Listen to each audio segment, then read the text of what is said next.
Herzlich willkommen zu einer neuen Folge unseres Begründet Glauben Podcasts.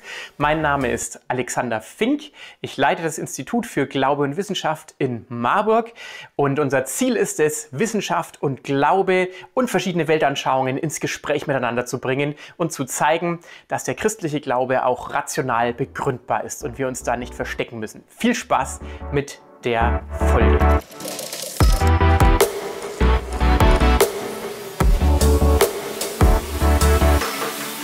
Ist das Neue Testament glaubwürdig? Lautet das Thema, für welches es uns ganz offenkundig gelungen ist, sie zu begeistern. Die Frage, ob das Neue Testament glaubwürdig ist, berührt zwei Ebenen. Nämlich zum einen, ob sich die darin überlieferten Ereignisse tatsächlich in der Weise zugetragen haben und zum anderen, ob die Überlieferung als solche zuverlässig ist. Oder nicht viel mehr als mittlerweile 2000 Jahre andauernde Flüsterpost zu gelten hat. Ihr ganz offensichtliches Interesse an Fakten lässt mich davon ausgehen, dass sie der breiten Masse angehören. Denn aktuell bewegt kaum ein zweiter Belang die Gesellschaft mehr als die Suche nach den Fakten, die Frage nach der Wahrheit. Die deutsche Gesellschaft für Sprache kürte unlängst das Wort postfaktisch zum Wort des Jahres 2016. Damit wird das Phänomen beschrieben, dass meine oder Ihre Überzeugungen eventuell weniger auf Tatsachen, sondern vielmehr auf Gefühlen basieren. Die Frage, die sich uns gegenwärtig stellt, lautet, was ist Wahrheit? Und mit dieser Fragestellung befinden wir uns in historischer Gesellschaft. Denn nicht nur der postmoderne Mensch sehnt sich diesbezüglich nach einer Offenbarung, sondern Menschen zu allen Zeiten taten dies. Der römische Prokurator Pontius Pilatus fragte Jesus einst, was ist Wahrheit? Und an anderer, aber nicht weniger prominenter Stelle sagte Jesus von sich selbst, ich bin die Wahrheit. Nach dieser Aussage von Jesus ist Wahrheit letztendlich in seiner Person zu finden.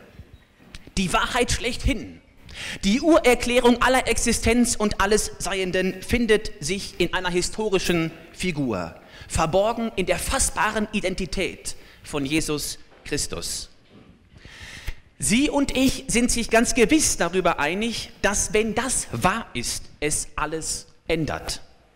Denn dies würde bedeuten, dass alle unsere Fragen, die unsere Lebenswirklichkeit betreffen, beantwortbar werden. Worin liegt der Ursprung meiner Existenz begründet? Wohin geht mein Leben, wenn der Tod mich ereilt? Wozu ist mir das Leben gegeben? Verbindliche Antworten sind plötzlich möglich. Doch diese Hoffnung setzt voraus, dass die Überlieferung dieser und aller anderen Aussagen von Jesus Christus zuverlässig sind. Sie sehen, das Vortragsthema von heute ist von äußerster Relevanz. Es stellt die ganz einfache Frage, ist das Neue Testament glaubwürdig?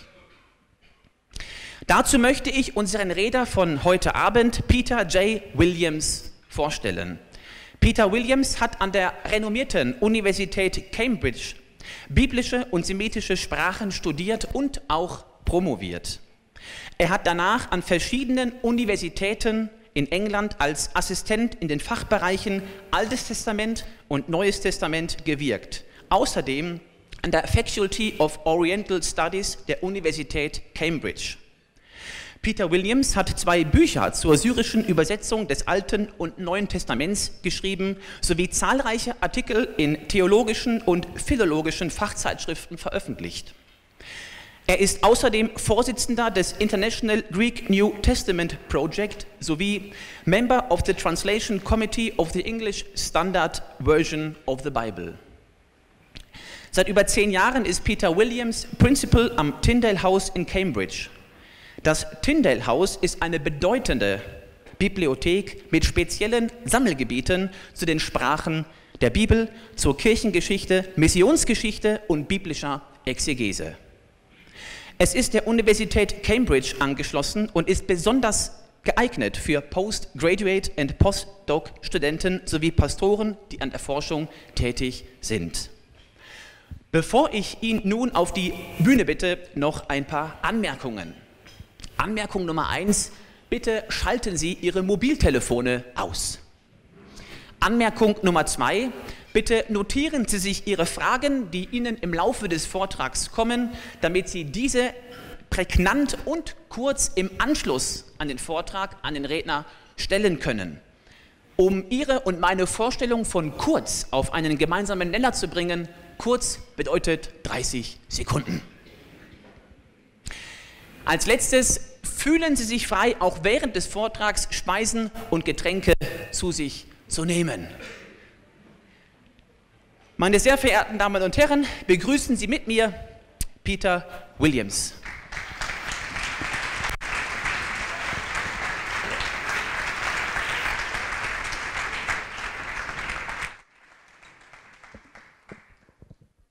Guten Abend zusammen. It's a great pleasure to be with you tonight. Es ist mir eine große Freude, hier mit Ihnen heute Abend zusammen zu sein. I also want to present my translator, Dr. Martin Haider. Danke sehr. And we're going to be considering whether we can trust the New Testament. Und wir werden darüber nachdenken, ob wir dem Neuen Testament vertrauen können. But I find many people don't trust Christian documents when they speak about Christianity. Ich habe aber gefunden, dass viele Leute nicht der christlichen Lehre glauben, wenn sie über das Christentum etwas erfahren. That's why I want to begin by looking at 3 particular non-Christian writers as they write about things close to the origins of Christianity. Deswegen möchte ich heute Abend mit uns 3 frühe christliche Schreiber anschauen, die besonders in den frühen Zeiten der Kirchengeschichte wirkten.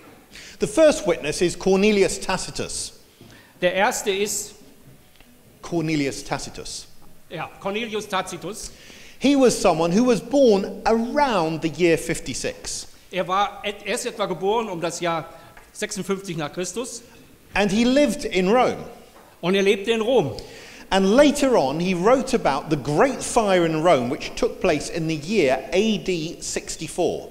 Und später schrieb er über den großen Brand, der in Rom 64 nach Christus stattgefunden hat. It was believed that the mad emperor Nero had started the fire.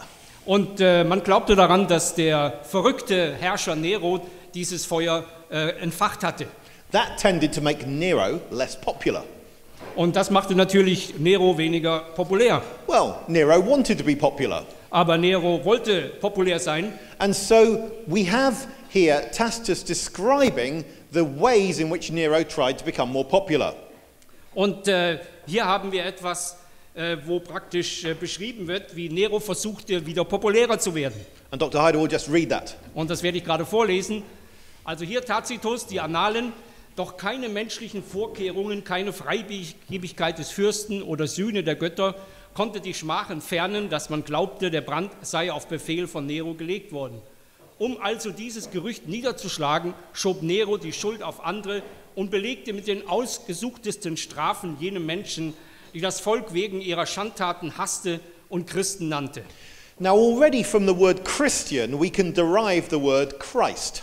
Und natürlich schon von dem Wort christlich können wir das Wort Christ ableiten.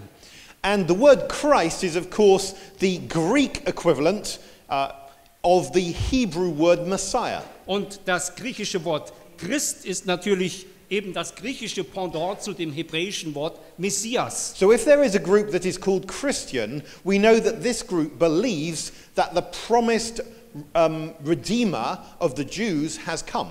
Und wenn es also um Christen geht, dann müssen wir davon ausgehen, dass das Gläubige waren, die eben daran glaubten, dass ihr Messias oder ihr Christus gekommen war. And in fact, Tacitus goes on to speak about Christ. Und Tacitus fährt dann fort und spricht auch hier darüber. You read? Ihr Namensgeber Christus war unter der Regierung des Tiberius durch den Prokurator Pontius Pilatus hingerichtet worden. Für kurze Zeit war jene heillose Schwärmerei dadurch unterdrückt, brach aber aufs Neue aus, nicht allein in Judäa, von wo das Unheil ausgegangen war, sondern auch in der Hauptstadt Rom, in die von überall her alle Gräuel und Schändlichkeiten zusammenströmen und Anklang finden. I like Rome. Ich mag Rom. But obviously Tacitus, who lived there, thought some rather bad things about Rome. Und Tacitus hat aber, wie wir hier sehen, ziemlich schlechte Dinge über Rom gesagt. And you can see also he doesn't like Christians. Und man sieht auch, dass er Christen nicht besonders gemocht hat. He thinks they're idiots. Er sagt, das sind doch Idioten. But we see that he confirms certain things about Christianity. Aber er bestätigt auch gewisse Dinge über das Christentum. We see that, firstly, Christ was put to death while Tiberius was emperor. Zuallererst lesen wir hier, dass Tiberius getötet wurde, als Pontius Pilatus Prokurator war, unter der Herrschaft des Tiberius. And also that was while Pontius Pilate was governor. Ich habe das vorweggenommen. And we know that Tiberius was emperor from the year 14 through to the year 37. Und wir wissen, dass Tiberius an der Regierung war vom Jahr 14 bis zum Jahr 37 nach Christus. And we know that Pontius Pilate was governor from the year 26 through to the year 36. Und wir wissen, dass Pontius Pilatus von 26 nach Christus bis 36 nach Christus Prokurator war. So using Tacitus, we're able to find out roughly the period in which Christ died. Wenn wir also Tacitus hier lesen und benutzen, dann können wir sozusagen diese Zeit, in der Christus gelebt hat und in der er gestorben ist, eingrenzen. And we're also able to say where this belief in Christ began. It began in Judea. Und wir sehen auch, wo dieser Glaube an Christus begann. Er begann nämlich in Judäa. And that is, of course, exactly what the Christian documents tell us. It began in Jerusalem, the capital of Judea. Und das ist natürlich genau das, was uns auch die christlichen Dokumente sagen, dass eben diese Bewegung in Jerusalem, der Hauptstadt von Judäa, begann. And then Tacitus continues. Und dann geht Tacitus noch weiter und er sagt, daher wurden zuerst diejenigen ergriffen, die Geständnisse ablegten, sodann auf ihre Angabe hin eine gewaltige Menge Menschen, die weniger wegen der ihnen zur Last gelegten Brandstiftung als wegen ihres allgemeinen Menschenhasses als überführt galten. Mit denen, die zum Tod bestimmt waren, trieb man noch Hohn. In Fälle wilder Tiere eingenäht, wurden sie von Hunden zerfleischt oder mussten ans Kreuz geschlagen und angezündet, nach Einbruch der Dunkelheit als nächtliche Beleuchtung brennen. So you can see that it was quite difficult being a Christian at this time. Man sieht also, es war recht schwierig, in dieser Zeit ein Christ zu sein. This tells us not that the Christians were necessarily correct or right, Das zeigt uns natürlich nicht notwendigerweise, dass die Christen immer recht hatten, but at least it seems that they were sincere. There was a high cost to being a Christian. aber zumindest zeigt sie uns, dass die Christen ernsthaft waren und dass sie einen hohen Preis bereit waren, für ihre Überzeugung zu bezahlen. So what we can say is that Christianity has spread far and fast. So können wir damit sagen, dass das Christentum sich sehr weit und sehr schnell ausgebreitet hat. That wasn't quite correct. It was supposed to land in Rome. Ja, eigentlich sollte das in Rom landen und nicht in dem Urlaubsgebiet. But the distance that we have, for instance, from Jerusalem to Rome is the same as from Rome to the top of the Shetland Islands off the north of the United Kingdom. Um einen Eindruck der Entfernung zu geben, von Jerusalem nach Rom ist genauso weit wie von Rom zu den Shetlandinseln ganz im Norden des Vereinigten Königreichs. We're talking about something like 1,500 miles. Ungefähr 1500 Meilen, 2300 Kilometer.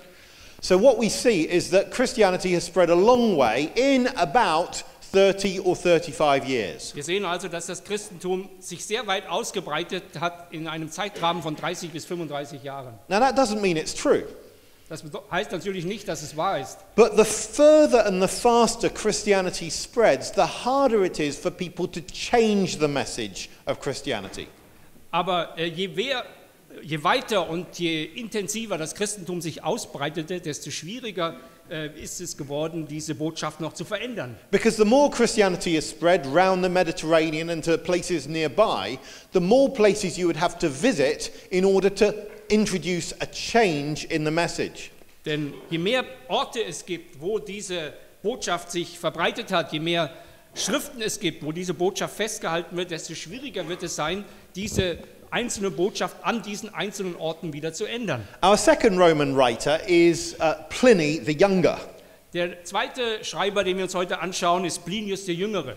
And he wrote to the emperor at approximately the year 112. It could be 111, it could be 113. Und er schrieb einen Brief an den Kaiser ungefähr um das Jahr 112 nach Christus.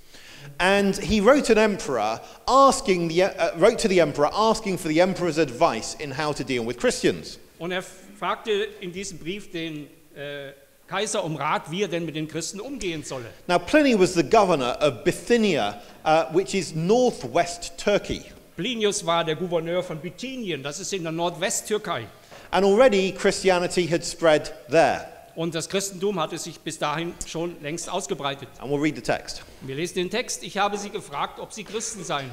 Die das zugaben, habe ich ein weiteres und ein drittes Mal unter Androhung von Strafe gefragt. Die dabei verharrten, befahl ich, zur Hinrichtung abzuführen.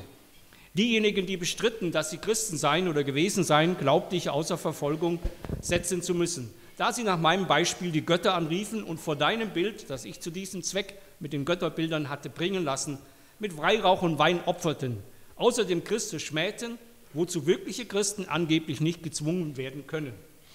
Now what we see here is that he has a number of tests for whether people are Christians. Was wir hier sehen, ist, dass Plinius offensichtlich eine Anzahl von Tests hatten, mit denen er Christen unterzogen hat.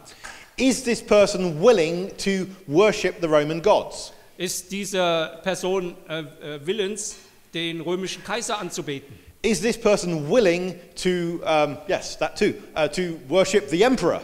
Ist diese Person willig, die römischen Götter anzubeten? Sehr gut.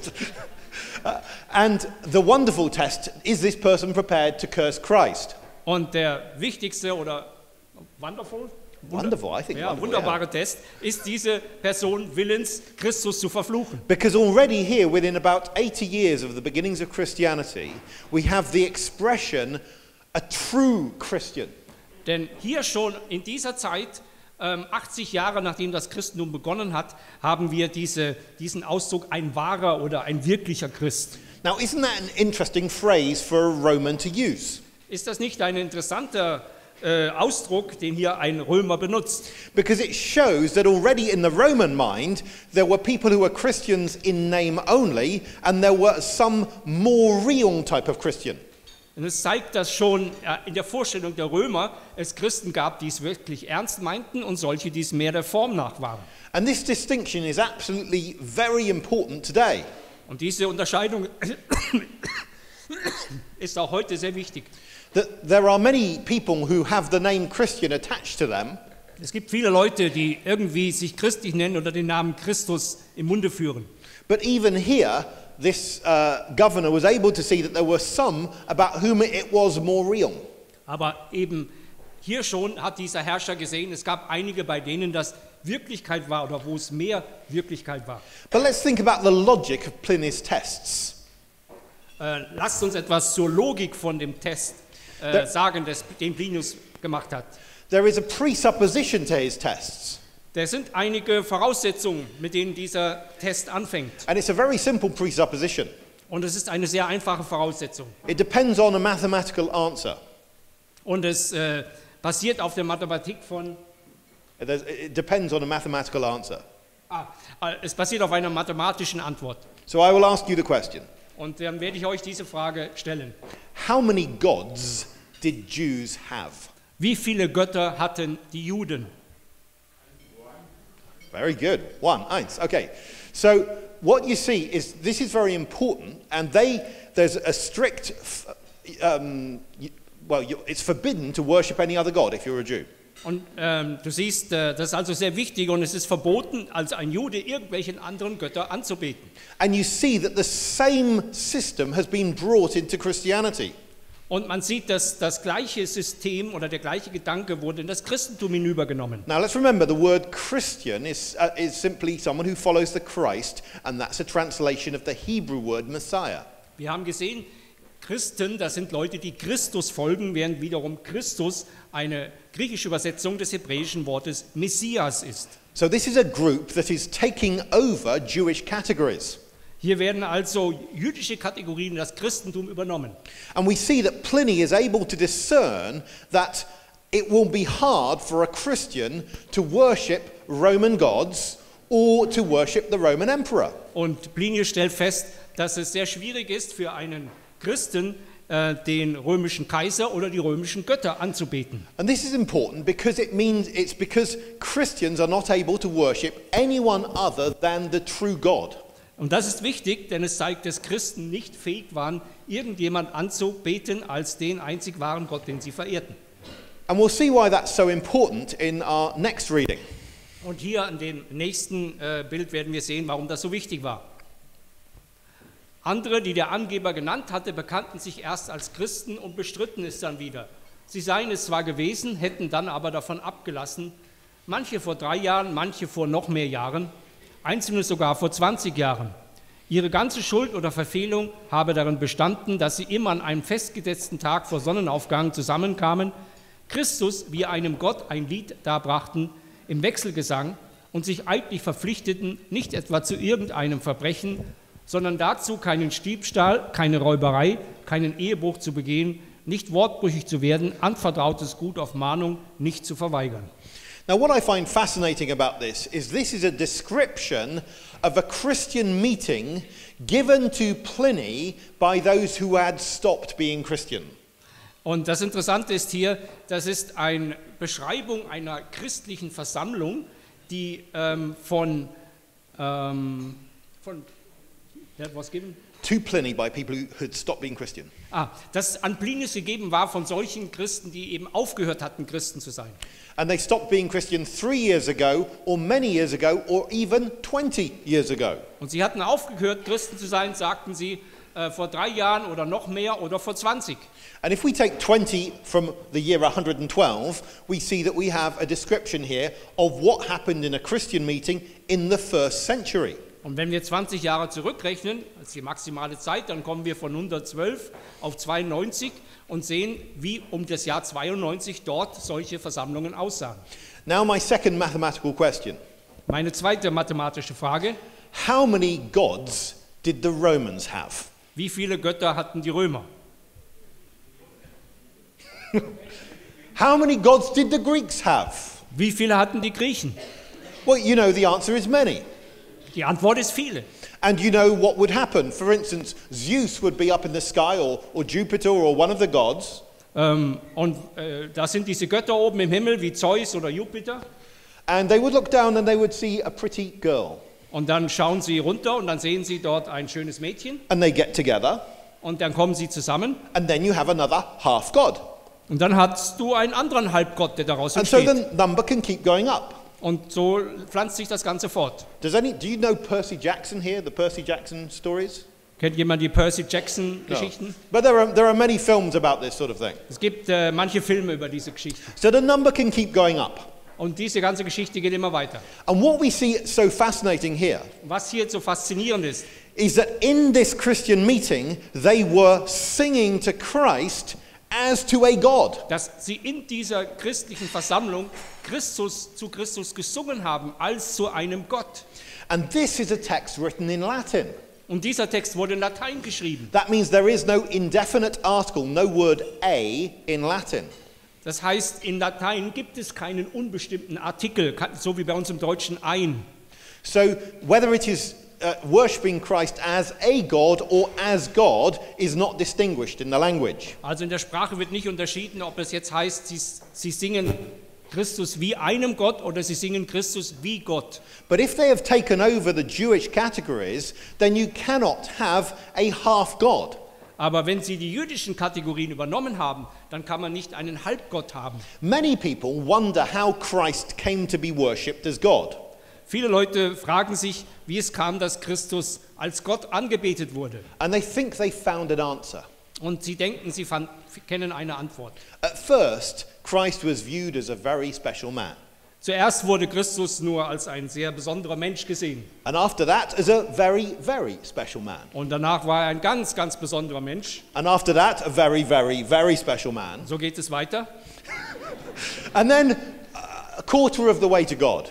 Und dann so auf einem Viertelweg hin zu Gott. Eventually halfway to God. Schließlich dann auf dem halben Weg zu Gott. And then eventually God himself. Und dann schließlich reicht er zu Gott selbst. On a wonderful path of evolution. Und A wonderful path of Ein evolution. wunderbarer Weg der Evolution. The problem is, for this particular type of evolution, there is no evolutionary path. Das Problem ist natürlich, dass für diese besondere Art von Evolution gibt es keinen Evolutionspfad, keinen Entwicklungsweg. Because within Jewish categories, you can never have 1.5 gods. Denn in der jüdischen Kategorie gibt es niemals 1,5 Götter. You can only ever have one God. Du kannst nur einen Gott haben. And so the reason that people are worshipping Christ can only be because they have identified Christ as the Jewish God. They think of him as the Jewish Der God. Grund also, warum die Christen angebetet haben, warum sie Christus angebetet haben als Gott, kann nur sein, dass sie ihn eben als Gott anerkannt und gesehen haben. Now this is a remarkable thing. Das ist eine bemerkenswerte Sache. It is not that the worship of Christ originated in a polytheistic context. Derjenige, der Christus angebetet hat, ist nicht in einem polytheistischen Kontext sozusagen herangewachsen. It grew up in a context where there was only thought to be one God. It grew from within Judaism. Es ist aus dem Judentum heraus entwachsen, wo es ohnehin schon die Vorstellung gab, dass es nur einen Gott gibt. And here we see at such an early stage people viewing Christ himself, this human, as God himself. Und hier sehen wir in einer sehr frühen Zeit des Christentums, wie Leute Christus als Gott selbst ansehen. But he continues. Und es geht weiter. Denn viele jeden Alters, jeden Ranges, auch beiderlei Geschlechts, sind der Gefahr ausgesetzt und werden es künftig sein. Nicht nur über die Städte, sondern auch über die Dörfer und das flache Land hat sich die Seuche dieses Aberglaubens ausgebreitet. Mir scheint, sie könnte zum Stillstand gebracht und geheilt werden. Es ist wohl ziemlich sicher, dass die fast verlassenen Tempel bald wieder zahlreicher besucht, dass die lange eingestellten feierlichen Opfer wieder aufgenommen werden, dass wieder überall Fleisch von Opfertieren verkauft wird, für das kaum noch ein Käufer zu finden war. Now here we have the governor of northwest Turkey speaking to the emperor. Hier haben wir also, wie gesagt, den Gouverneur von der Nordwesttürkei, wie er zu dem Kaiser spricht. Saying that so many people in his area had become Christians So viele Leute in seiner Gegend sind Christen geworden, that the temples are almost deserted dass die Tempel fast leer sind. and that it's hard to sell sacrificial meat. Und es ist schwierig geworden, Opferfleisch zu verkaufen. Even allowing for exaggeration, this is remarkable. Und selbst wenn wir annehmen, dass das übertrieben ist, dann ist es immer noch bemerkenswert. Again, Christianity spread far and fast and it was difficult being a Christian. Noch einmal, das Christentum hat sich sehr schnell und sehr weit verbreitet, aber es war sehr schwierig, ein Christ zu sein. Yes, ja, richtig, okay. A third witness. Ein dritter Zeuge aus dieser frühen Zeit. This time it is not someone a long way away from where Christianity began, but someone from the city where Christianity began. Diesmal ist es nicht jemand, der weit weg ist von dem Zentrum des Christentums, sondern der näher dran ist. Flavius Josephus was actually someone who was born and brought up in Jerusalem. Flavius Josephus war jemand, der in Jerusalem erzogen worden ist und gelebt hat. And he wrote about what happened during a power vacuum around the year 61 or 62. Und er schrieb darüber, was in den Jahren 61 und 62 nach Christus in Jerusalem passiert ist. There was no governor. Es war damals kein Gouverneur. And so the chief priest took power. Und so hat der Hohenpriester das Amt übernommen. And this is what it says in the text. Und das steht in diesem Text, weil er, nämlich Ananus, illegal den Rat des Sanhedrins einbrief und vor ihn den Jakobus brachte, den Bruder des Jesus, des sogenannten Christus, und einige andere Männer, die er des Gesetzesbruches anklagte und der Steinigung übergab. So here we have an account of James, the brother of Jesus. Hier haben wir also einen Hinweis auf Jakobus, den Bruder von Jesus. And here he died because of his religious beliefs. Und Jakobus starb offensichtlich wegen seiner religiösen Überzeugung. According to Christian sources, James was a leader amongst the early Christians. nach christlichen Quellen war Jakobus ein Führer unter der frühen christlichen Bewegung. And this is interesting because, of course, he was someone who knew his brother or perhaps half-brother very well. Und das ist sehr interessant, denn er kannte natürlich seinen Bruder oder Halbbruder sehr gut. Now, I am a youngest brother of 3. Ich bin der jüngste Bruder von 3 älteren Brüdern. And even though I wasn't there, I believe I know where my older brothers were born. My older brothers were born. I believe I know where they were born. Und ich glaube, ich weiß, wo meine älteren Brüder geboren sind. Because it's something we've spoken about as a family as we were growing up. Denn darüber haben wir gesprochen, wo wir als Familie zusammen waren. Now, according to the New Testament, Jesus was born in Bethlehem. Nun, nach dem Neuen Testament wurde Jesus in Bethlehem geboren. And there is a text in the Old Testament which talks about a future leader coming from Bethlehem. Und es gibt auch einen Text im Alten Testament, der darüber spricht, dass der zukünftige Führer aus Bethlehem kommen würde. Now, intelligent scholars have naturally supposed that the people who wrote the New Testament may have written the story of Jesus being born in Bethlehem on the basis of the alleged prophecy. Nun, einige sehr schlaue Gelehrte haben geschlossen, dass die neutestamentlichen Schreiber geschrieben haben, dass Jesus in Bethlehem geboren sei, weil eben das Alte Testament darüber prophezeit hat, dass ein Führer in Bethlehem geboren werden würde. But I see a problem with this. Aber ich sehe darin ein Problem. You see, if Christianity spreads far and fast, Wir sehen, das Christentum hat sich schnell und weit ausgebreitet. and let's say a member of the family is involved in leading early on, Und wir sehen hier, wie ein Mitglied dieser Familie in der Bewegung führend ist am Anfang, nämlich der Jakobus. this member of the family is prepared to die for his religious beliefs. Und dieses Familienmitglied ist bereit, für seine religiösen Überzeugungen zu sterben. I want to know when the idea that Jesus was born in Bethlehem arose. Und ich möchte nun wissen, wann diese Idee aufgekommen ist, dass Jesus in Bethlehem geboren ist. Because if someone wants to tell me that it came about in the years 60 or 70 or 80, Wenn mir jemand sagen würde, das ist ja erst im Jahr 60, 70 oder 80 aufgekommen, the problem is that Christianity has already spread a very long way. dann ist das Problem, dass das Christentum inzwischen ja schon eine ziemliche weite Strecke zurückgelegt hat. So you have to go to the Christians and say, you know that man that you were told was born in another place, he actually was born in Bethlehem. Und du konntest dann zu den Christen hingehen und sagen, hier diesen Mann, von dem ihr behauptet, der ist in Bethlehem geboren, der ist doch eigentlich ganz woanders geboren. You know how difficult it is to change the message of an advertising campaign after the advertising campaign has started. Und ihr wisst, wie schwierig, könnt ihr euch vorstellen, wie schwierig es ist, zum Beispiel eine Anzeigenkampagne zu ändern, nachdem sie bereits in Umlauf ist. But if you want basic aspects of the Christian storyline, such as that the main figure was born in Bethlehem, to change late, this is very difficult. Aber wenn es darum geht, vergleichsweise eben, wenn die christliche Botschaft, dass der christliche Führer Jesus in Bethlehem geboren war, wenn man annimmt, dass sie spät verändert worden wäre, dann wird es eben sehr schwierig. Wie soll das geschehen? So a witness like this can be important for suggesting that it's more natural to believe that the Christian traditions were early. So ein Zeuge wie dieser hier kann also sehr wichtig dafür sein, weil er zeigt, dass diese Traditionen sehr früh sein müssen und sehr echt sein müssen. But there's another thing about these witnesses we've seen. Es gibt aber noch andere Dinge über diese Zeugen, die wir uns angeschaut haben. And that is that the pattern of their witness at every point agrees with the pattern of what the Christian documents say. Und das ist, dass das Muster der Dinge, die sie bezeugen, in den verschiedenen Details, wenn man sich die anschaut, mit dem übereinstimmt, was wir aus den Schriften des Neuen Testaments kennen und erwarten würden. Now, naturally, most of the sources about Jesus are by Christians.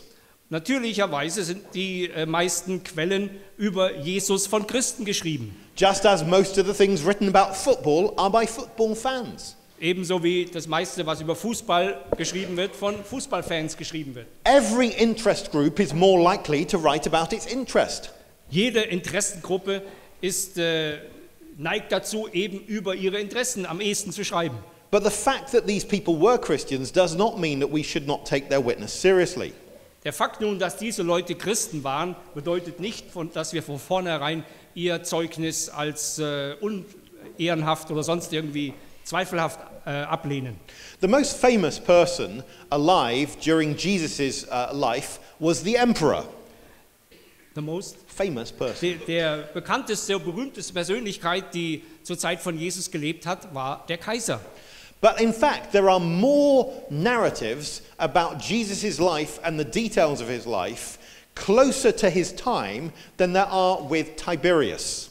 Aber interessanterweise gibt es mehr Berichte über Jesus und die mit ihm und seiner Zeit zu tun haben, als es über Tiberius gibt.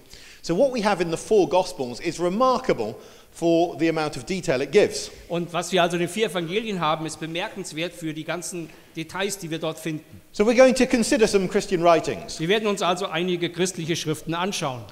Nowadays people ask, why have four Gospels?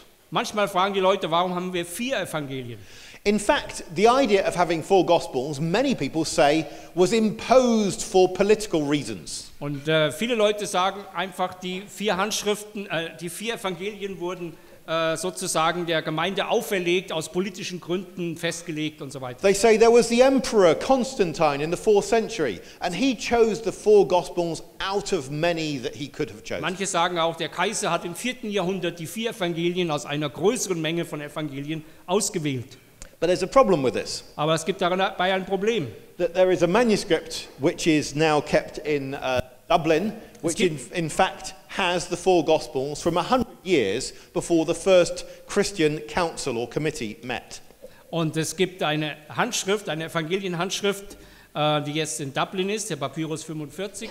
Und die hat die 4 Evangelien 100 Jahre, bevor es die ersten Treffen der offiziellen Kirchen mit dem Kaiser gegeben hat.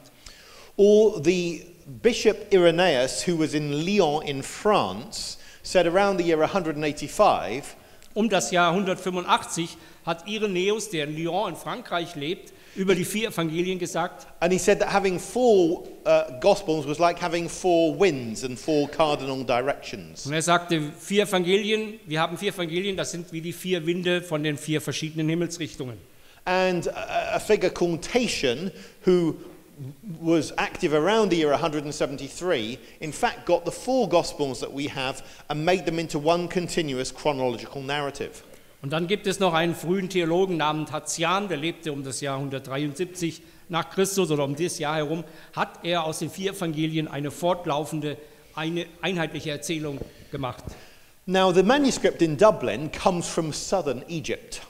Und die Handschrift aus Dublin, die ich vorhin erwähnt habe, kommt aus Ägypten. So we have someone in France, someone in southern Egypt, and someone in Turkey, or Syria, all having the four Gospels. Wir haben also jemand in Ägypten, P45, jemand in Lyon, Irenäus, und jemand in Syrien, nämlich Tatian, der etwas bezeugt über die Evangelien. And they are doing that before there is any Christian place of supreme power.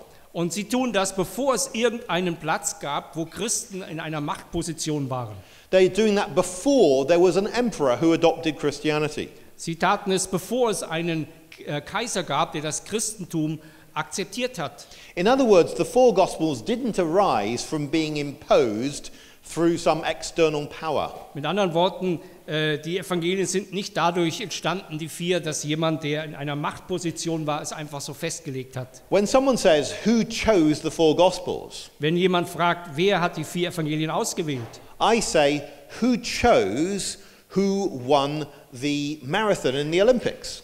Dann würde ich zurückfragen, wer hat ausgewählt, wer den Marathon bei den Olympischen Spielen gewonnen hat? You say this is a stupid question. Und ihr würdet sagen, das ist eine dumme Frage. Of course there are judges and umpires involved in the Olympics. Natürlich gibt es Richter, die das beurteilen, wie das bei den Olympischen Spielen zugeht. But they only get involved if there's a photo finish or some breaking of the rules. Aber die haben nur etwas damit zu tun, wenn die Regeln gebrochen werden oder wenn etwas schwierig zu beurteilen ist. The person who wins is the person who is a long way ahead.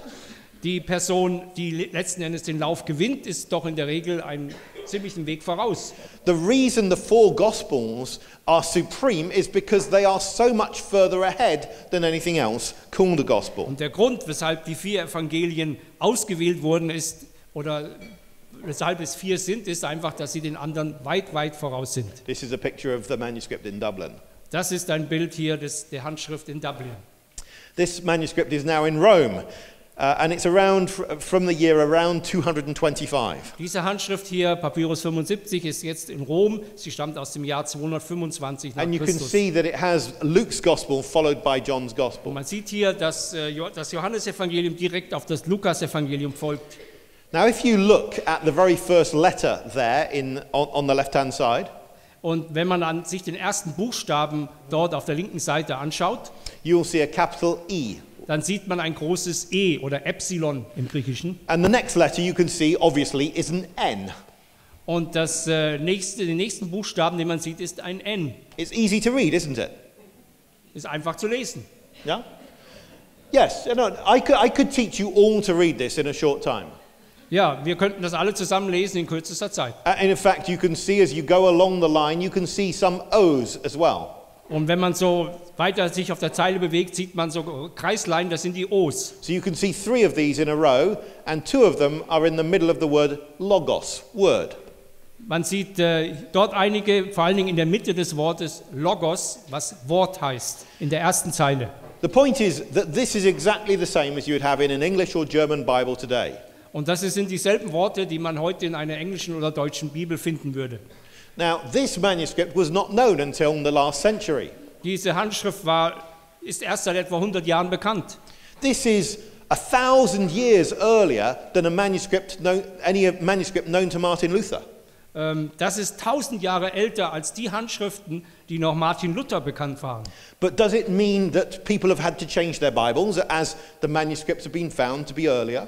Aber bedeutet das nun, dass die Leute ihre Bibel ändern müssen, weil man jetzt ältere Handschriften gefunden hat? The words we have here are no different from what was written, in fact, in the printed Bibles of the 16th century. Die Worte, die wir hier haben, unterscheiden sich grundsätzlich nicht von dem, was wir in Bibeln des 16. Jahrhunderts finden. And that was when people first printed the New Testament in Greek. Und das war ja im 16. Jahrhundert, wo die Menschen zuerst begonnen haben, die griechische Bibel zu drucken. Because one of the questions people have is, how do we know things have been well handed down?